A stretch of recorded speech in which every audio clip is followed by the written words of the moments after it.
भाई पैसा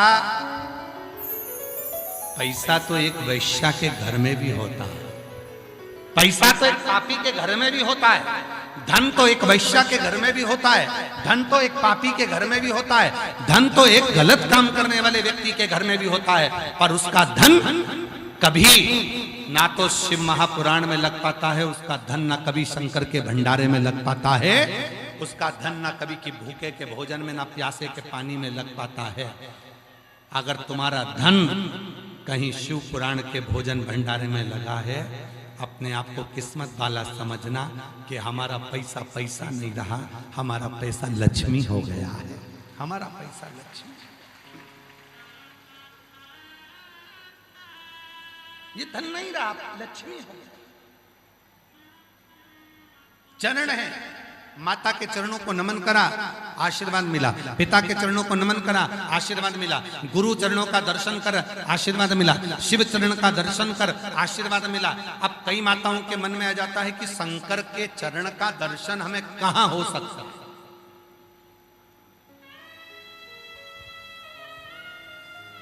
शिव के चरण का दर्शन हमें कहां हो सकता है, भगवान शंकर के चरण का दर्शन हमें कहां।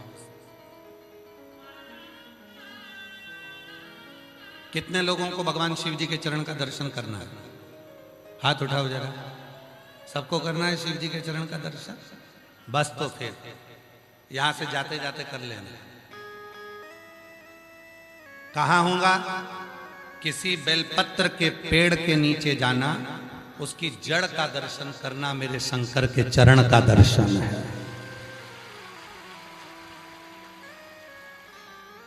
किसको? माता पार्वती का दर्शन करना है। बेलपत्र के वृक्ष के मध्य भाग का दर्शन करिए, डाली का, मेरी मां जगत जननी का दर्शन है।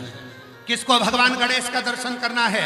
किसी बेलपत्र के वृक्ष के नीचे जाइए, उसकी जो डालियां बाहर निकल रही है उस डाली का दर्शन करिए, भगवान श्री गणेश का दर्शन होगा।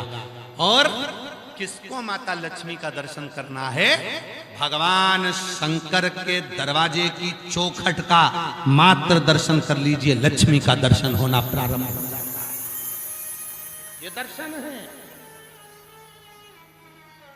ये दर्शन।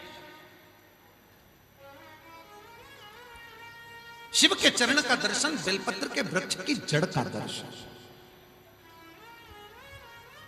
आप सभी के घर में बेलपत्री का पौधा होगा, गमले में लगा होगा, छोटा होगा, किसी के घर में बड़ा होगा, किसी के घर में छोटा होगा। उस बेलपत्री के वृक्ष के जड़ में आप दर्शन करिए।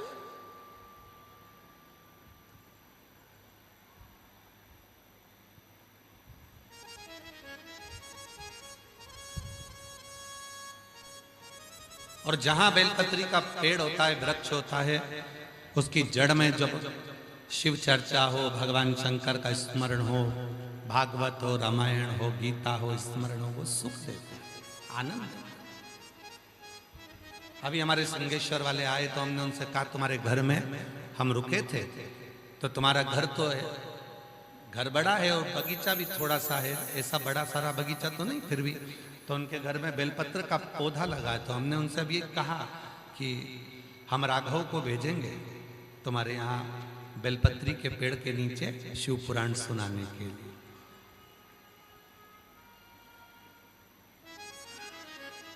शिव पुराण का श्रवण करना।